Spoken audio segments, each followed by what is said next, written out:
Hi, this is Shawn Driscoll with another edition of Lead the Way. You know, when you're trying to make a transition in your business and really make some shifts in your model, there's a couple key things you really have to stay on top of. One of them, obviously, is that you stay tried and true to your genius, that you center your business growth and the shift, you pivot around the thing that you most want to be known for going forward.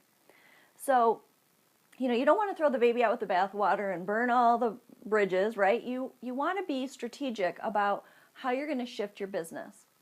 The second thing you want to look at is how do you update the agreements that you have with your client base and with your community. Now, I'm not talking exclusively about written agreements, right, in terms of how you're going to deliver service and how you're going to work, although that is certainly part of the puzzle. But I'm also talking about psychological agreements. And those are those unspoken contracts that you hold for your audience and that they hold with you, that you hold with your clients and that they hold with you. It's these unspoken, unwritten expectations that are a part of the relationship. And over time, the longer you've been in business, the more likely it is that you have established with your community, with your client base, and even with yourself, these psychological contracts. And what happens sometimes is that you can make the shifts on paper and even externally, right? You can say, this is going to be the new direction of the business. This is the new message. This is my new website. Here are my new offers and my new prices and my new contracts and my new agreements. And they include all these things, right? So you're handling all the elements of creating an updated offer for yourself and an updated business model.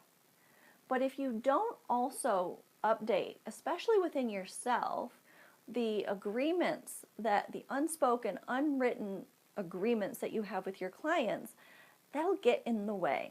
And it looks something like this.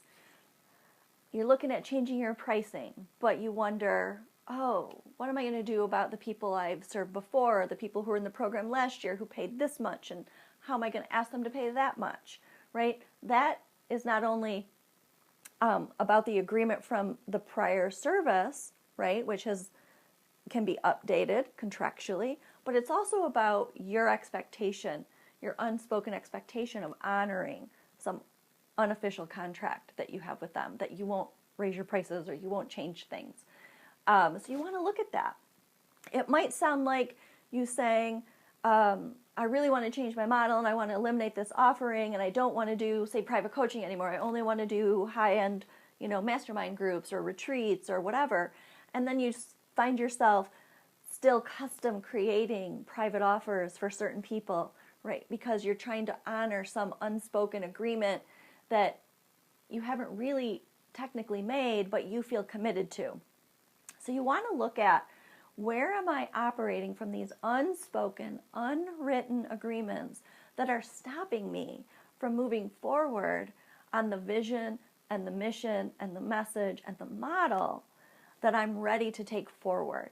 Because unless you can cut those ties and rearrange those agreements, those hidden psychological contracts, you're going to flounder trying to make that leap forward. They're going to be like ties keeping you where you are.